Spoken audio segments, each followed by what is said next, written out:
ጤና ይስጥልን የከፍታ ዩቱብ ቻናል ቤተሰቦች፣ እንደተለመደው አልፋና ኦሜጋ ማን ነው? የኢትዮጵያ ግዕዝ ሰምና ወርቅ ባህረ ሐሳብ ጥበብ ለሀገር በቀል አልቦ ስነ አእምሮ ሕግ ልማት እውቀት ምንድን ነው? እንዲሁም ሰው ማን ነው እና የሳይንስ ፎርሙላና የቴክኖሎጂ ቀመር የት ነው ያለው? ማን ነው የሚያሳየን? የከፍታ ዩቱብ ቻናል ይሄ መሰረታዊና ወሳኝ ጥያቄዎችን ለመመለስ፣ ምክንያቱም እነዚህ ካልተመለሱ አሁን ከገባንበት አዘቅት የሚያወጣን ምንም መንገድ የለንም እና እነዚህ መመለስ አለባቸው። ለዚህ ነው እነዚህ መሰረታዊ ጥያቄዎች የሆኑት ለከፍታ ዩቱብ ቻናል። እንግዲህ ወደ ዋናው ርዕሰ ጉዳያችን ስንመለስ ወንድ ሴት ሁላችንም ሰዎች ቃል ኪዳን በጋራ ጊዜ ዘመን በእኩል ቋንቋ ጣዖት በአንድ አሉን። ቋንቋ ጣዖት ጀርባችን ነው። ጊዜ ዘመን ፊታችን ነው። ቃል ኪዳን ቀኛችን ነው። እኛ ሰው የተቀባ ሕይወት ግራ ነን። ቦታ ስፍራ ኋላችን ነው። አሁን ቀኝ ደቡብን፣ ፊት ምስራቅን፣ ግራ ሰሜንን፣ ኋላ ምዕራብንና ጀርባ አንጻራዊን፣ ከከፍታ እስከ ዝቅታ፣ ከዝቅታ እስከ ከፍታ በንቃተ ህሊና፣ ከንቃተ ህሊና እስከ ስሌተ ስሜት፣ ከስሌተ ስሜት ዝቅታ እስከ ከፍታ ንቃተ ህሊና እያመላለስን ነፃነታችንን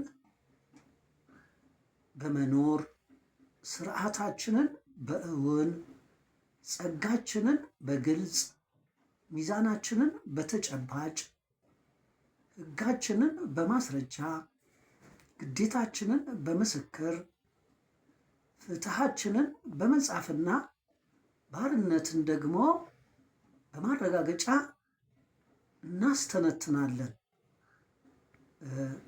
ነገር ግን ነፃነት እያለን ነፃነታችንን ክደን ነፃነት እንደሌለን በባርነት እየኖርን ነው። ይኸውም ባርነት ጦርነት ነው። ስለዚህ ጦርነታችን ምንጩ ከወንጀል ነው።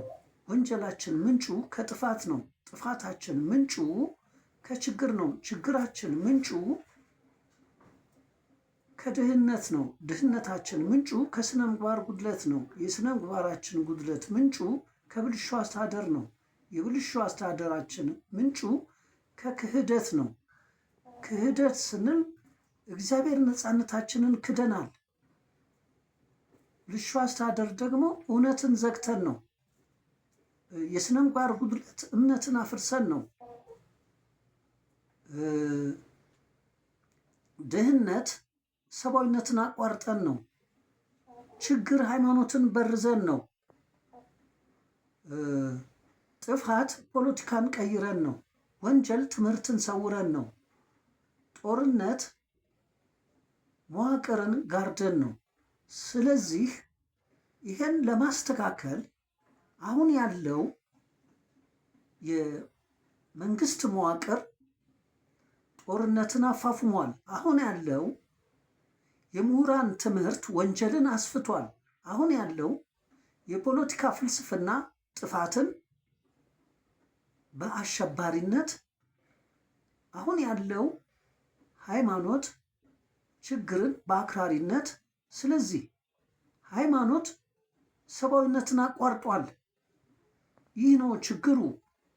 ፖለቲካ እምነትን አፈርሷል። ይህ ነው ጥፋቱ። ትምህርት እውነትን ዘግቷል። ይህ ነው ወንጀሉ። መዋቅር ፈጣሪን ክዷል። ይህ ነው ጦርነቱ። ይህን ለማስተካከል ሰው ለራሱ ሲል ሰው ይህንን ማስተካከል አለበት።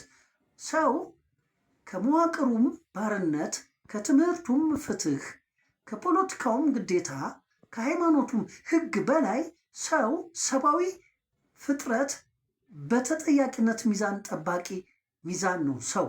ስለዚህ ሰው በእምነቱ ጸጋ እየተመራ በእውነቱ ስርዓት እየተገዛ ከአልፋና ኦሜጋ ዘላለም ከሰራዊት ጌታ እግዚአብሔር ፍቅር አምላክ ፈጣሪ ጋር አሁንን ቅጽበትን አሁንን በስራ መኖር አለበት። ይህ ብቻ ነው፣ በዚህ ጥበብ መንገድ ብቻ ነው ከዚህ ሲኦልና ገሃነም ካደረግነው ልንወጣ የምንችለው። ስለዚህ የሳጥናኤል መንገድ የምርጫ መንገድ ነው። ሳጥናኤል ማለት ሴጣን ከኔ ጋር ማለት ነው፣ እኔነት ነው። እኔነት ደግሞ የቁስ ፍላጎት ነው። አማኑኤል ማለት ደግሞ የመብት መንገድ ነው። አማኑኤል ማለት ደግሞ እግዚአብሔር ከኛ ጋር ማለት ነው። አሁን ይሄንን ለይተን ማወቅ አለብን። አሁን እኛ እያለን ያለነው በመዋቅር ጦርነት በባርነት ነው ያለነው። አሁን ችግራችን የኛ ምንድን ነው? እግዚአብሔር ፈጣሪን ከሴጣን ትምህርት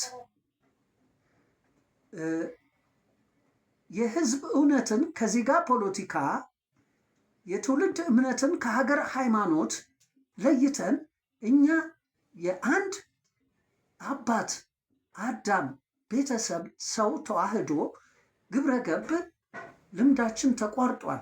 ስለዚህ ነው አሁን እግዚአብሔርን ብንፈራ ህዝብን እናፈቅራለን። ህዝብን ብናፈቅር ትውልድን እናምናለን። ትውልድን ብናምን ቤተሰብን እንወዳለን። ቤተሰብን ብንወድ ሀገርን እናከብራለን። ሀገርን ብናከብር ዜጋን አሸንፈን እንመራለን። ዜጋን አሸንፈን ብንመራ ትምህርትን ደፍረን እንገዛለን። ትምህርትን ሴጣንን ደፍረን ብንገዛ ዘር፣ ጎሳ፣ ጎጥ፣ አህዛብ፣ ነገድ፣ መንጋና አውሬ 24 ሰዓት ቀንና ሌሊትን በምክንያታዊነት አግባብ በቁጠባ እንገለገላለን። ስለዚህ አሁን ያለው የቁስ አካላውያኑ የፖለቲካል ሳይንስ የነ ማርክስ ኤንግልስ ሌኒን ፍልስፍና ቲዮሪ አሁን አልፎበታል፣ አርጅቷል። ቅዠት ዲሞክራሲ ነው። ዲሞክራሲ የዲሞክራሲ አባት የተባለ አሜሪካ ጦር ደጋሹ፣ ጦር መሳሪያ አምራቹ፣ ሻጩ እሱ አይደለም ወይ? አሁን አሜሪካን የሳጥናኤል መንገድ ናት እና ሀያልነቷ በእሳታዊ ኃይል ነው። የኢትዮጵያ ድሃ የተባለችው ደግሞ መንገዷ የአማኑኤል መንገድ ነው። አማኑኤል ማለት እግዚአብሔር ከኛ ጋር ነው። አሁን ይህንን የኢትዮጵያን አልፋና ኦሜጋ ግዕዝ ሰምና ወርቅ ባህረ ሐሳብ ጥበብን ለሀገር በቀል እውቀት የሚመነጨውን ዘግተን ጃንሆይ የባዕድ አስኳላን አምጥተው አሁን ጃንሆይንም ለወቅስ ምሁራኑንም የጃንሆይ ያመጡትን የባዕድ አስኳላ ትምህርትን የተማሩቱ መንስኤ አሁን ላለንበት ለኢትዮጵያችን አሁን ላለንበት አማራ ነኝ፣ ትግሬ ነኝ፣ ኦሮሞ ነኝ፣ ወዘተርፈ እስላም ነኝ፣ ክርስቲያን ነኝ፣ በዚህ እንዲህ አሁን የመጣው የናጡት ነካሾች ናቸው። እነሱን ለመውቀስ ለመክሰስ ሳይሆን መነሻው ምንጩ እነሱ ናቸው ለማለት ነው። ግብረ ገባችን የተቋረጠው በውጭ አስኳላ ትምህርት ነው። ስለዚህ እኛ በአንድ ቤተሰብ ውስጥ ፈጣሪ ይፈራል፣ አባት ይፈቀራል፣ ልጅ ይታመናል፣ ቤት ይወደዳል፣ እናት ትከበራለች፣ አፍ መፍቻ ተሸንፎ ይመራል፣ ሆሄያት ትምህርት ፊደል ተደፍሮ ይገዛል። ታዲያ ይህን የውጭ አስኳላ መጥቶ ነው ይህን ግብረ ገብ ሰዋሰው ትምህርት ቤታችንን አቋርጦ ቁስ አካላውያን ናችሁ፣ አዳም አይደላችሁም፣ በሰማይ በእግዚአብሔር አልተፈጠራችሁም፣ በተቀባይ ሕይወት ሰውነት በንጽህናም አልተወለዳችሁም፣ በቁንጅናም አልተቀረጻችሁም ብሎ በደመ ነፍስ ማህበራዊ እንስሳ በባዮሎጂ የምንጠና እንደገና ሉሲ አርዲ ብሎ ሙዚየም ውስጥ እንድንቀመጥ ያደረገን ይሄ የማን ስራ ነው? የአስኳላን የተማሩ ምሁራኖች። አሁን ምሁራኖች ሆይ እባካችሁን በራሳችሁ እፈሩ። አሁን ተመለሱና ሕፃናትን በድለናል፣ ወጣትን በድለናል፣ ጎረምሳ ኮረዳን በድለናል፣ እኛም ራሳችንን በድለናል። ለራሳችንም ይቅርታ እንጠይቅ። እኛ ሽማግሌዎች ለራሳችን ይቅርታ እንጠይቅ። ለጎልማሳዎችም ይቅርታ እንጠይቅ። ለጎረምሳ ለኮረዳዎችም ይቅርታ እንጠይቅ።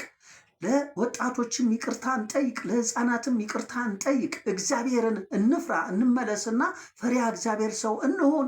የጥበብ መንገድ አማኑኤል እግዚአብሔር ከኛ ጋር ይኑረን። እኛ የቃል ኪዳን የተስፋ ብርሃን ልጆች፣ የብርሃን እውቀት ያለንን። አሁን በጨለማው እውቀት እና በጥራዝ ነጠቅ እውቀት ነው ያለ ነው። ስለዚህ የተሞላነውን እንደ ገደል ማሚቶና እንደ በቀቀን እያስተጋባን ማሰብ አቁመናል። ስለዚህ ሕፃናትን ራሳችን አጥፍተን፣ ወጣትን ራሳችን አጥፍተን ምን አሳየናቸው? ምን ሰጠናቸው? እንደገና እነሱን ወቃሽና ከሳሽ የምንሆን ምን አይነት ሞራል አለን? አሁን ይሄን ባለማወቃችን ነው። ከእንግዲህ ግን አውቀናልና እባካችሁን ለሕፃናት መክሊት አንቀይርባቸው፣ ለወጣት ምኞት አንበርዝባቸው፣ ለጎረምሳ ኮረዳ ተመስጦ አናቋርጥባቸው። ለጎልማሳ ተሰጦ አይፍረስ፣ የጎልማሳ ተሰጦ አይፍረስ፣ የሽማግሌ ተስፋ አይዘጋ። እግዚአብሔርን እንፍራ፣ ሕዝብን እናፍቅር፣ ትውልድን እንመን፣ ቤተሰብን እንውደድ፣ ሀገርን እናክብር፣ ዜጋን አሸንፈን እንምራ፣ ብሔርን ደፍረን እንግዛ፣ ዘርን፣ ጎሳን፣ ጎጥን፣ አሕዛብን፣ ነገድን፣ መንጋን፣ አውሬን፣ ቀንና ሌሊት 24 ሰዓት ሴራ ቀለበትን በምክንያታዊነት አግባብ እንገልገል። እባካችሁን እኔ የኢትዮጵያዊው ፈላስማ ዘርዓ ያዕቆብ 9ኛ ትውልድ የልጅ ልጅ ነኝ። ሊቀ ጠበብትና ሳይንቲስት ገብረ ማርያም ማሞ እባላለሁ። የሳይንስ ፎርሙላ የቴክኖሎጂ ቀመር ግኝት ባለቤት ነኝ ስል ግኝቱን አወጣሁ እንጂ ያገኘሁት ከኢትዮጵያ ግዕዝ ሰምና ወርቅ ባህር ሀሳብ ጥበብ ውስጥ ነው ያገኘሁት። ይሄ ብቻ ኢትዮጵያ ገዢ፣ መሪ፣ ሚዛን ጠባቂ፣ የብርሃን እውቀት ለጨለማ እውቀት የምታበራ መሆኗን በዚህ እናሳውቅ በተግባር። አሁን እኛ ኢትዮጵያን ድሃ ያስባሉት ራሳቸው ድሆች ናቸው። የውጭ ኩረጃ ተሞልተው በነጭ አምላኪ የሆኑ ናቸው ኢትዮጵያን ድሃ የሚሉ። ኢትዮጵያን መቻወቋት። ኢትዮጵያ እዚህ በካርታ ሰው የሳላት ስዕል፣ በሉል የተሳለች ካርታ ስዕል በጂኦግራፊ ያለች ይመስላችኋል? ኢትዮጵያ ከሰባት ሀሰማይ ጊዮን 13 ተዋህዶ ቀስተ ደመና እስከ 33 በመሬት አባይ ሰንደቅ ዓላማ በፊደል ሰራዊት ሆሄያት ቁጥር ከሀ ሰማይ እስከ 33 በመሬት በፊደል ሰራዊት የምታስተነትን ቃል ኪዳን ተስፋ የአዳም ሰው የተቀባ ሕይወት ማንነት ናት። ኢትዮጵያ ወንድ ሴትን አታውቅም፣ አዳምን እንጂ። ኢትዮጵያ ጥቁር ነጭን አታውቅም፣ አዳምን እንጂ። ኢትዮጵያ እስላም ክርስቲያንን አታውቅም፣ አዳምን እንጂ። ኢትዮጵያ ሀበሻ፣ አረብ፣ ፈረንጅ ወይም አማራ፣ ትግሬ፣ ኦሮሞ አታውቅም፣ አዳምን እንጂ። ስለዚህ እኛ የኢትዮጵያ የተቀባ ሕይወት ሰው አዳም የአንድ ቤተሰብ ሰውንን ቤተ እስራኤል እንባላለን።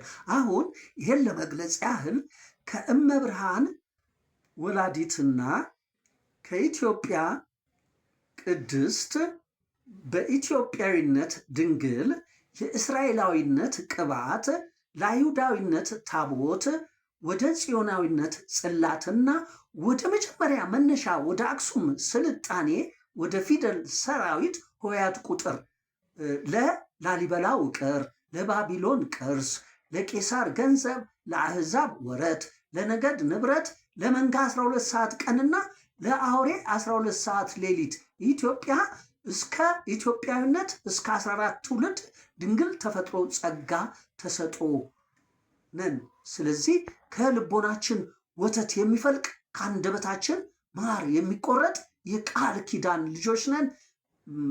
እባካችሁን ይህንን ሰብስክራይብ በማድረግ ላይክ፣ ሼር በማድረግ ዓለም አቀፋዊነቱን አስፉት። ስለዚህ ዛሬ ህዳሴያችን ኢትዮጵያ ናት።